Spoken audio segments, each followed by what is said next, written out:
অন্তর্বর্তীকালীন সরকারের প্রায় ৬ মাসে উন্নতির বদলে ক্রমেই নেতিয়ে পড়ছে পুঁজিবাজার। এই অবস্থায় নিয়ন্ত্রক সংস্থা বিএসইসির চেয়ারম্যানের দক্ষতা ও যোগ্যতা নিয়েও প্রশ্ন তুলেছেন এবি পার্টির সাধারণ সম্পাদক। আর ক্ষতিগ্রস্ত বিনিয়োগকারীদের সহায়তা সহ সংস্কারের ১৫ দিনের আলটিমেটাম বেঁধে দেন গণ অধিকার পরিষদের সভাপতি।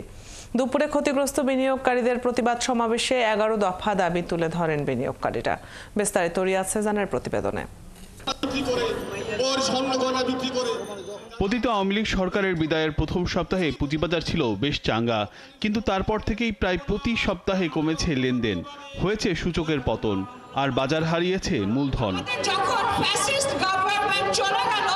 অন্তর্বর্তীকালীন সরকারের প্রায় ৬ মাসে বিনিয়োগকারীদের আস্থা তো বাড়েইনি, উল্টো একের পর এক ভুল সিদ্ধান্তে পুঁজিবাজারের আস্থা কমেছে।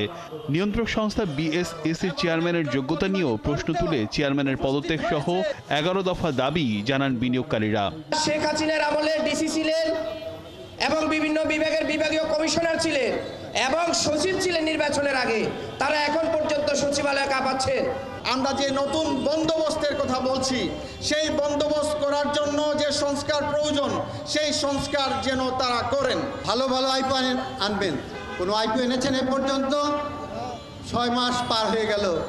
এনজিও ফরম্যাটে দেশ কিংবা পুঁজিবাজার কোনোটাই সংস্কার সম্ভব নয়। বিনিয়োগকারীদের স্বার্থে কার্যকর উদ্যোগ নিতে ১৫ দিনের সময় বেঁধে দেন গণ অধিকার পরিষদের সভাপতি।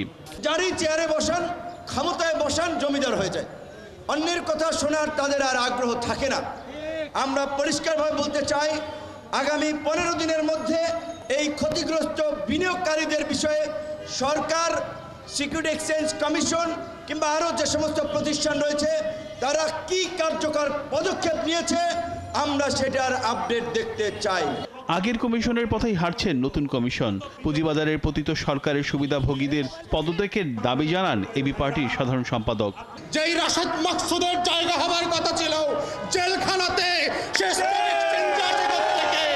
যে একের পর এক ব্যাংক লুট করে ব্যাংকগুলোকে তামা করে দিয়েছে, ৩৩ লক্ষ মানুষের অভিভাবকত্বের দায়িত্ব এই ডাকাতের হাতে আপনারা কিভাবে তুলে দিলেন?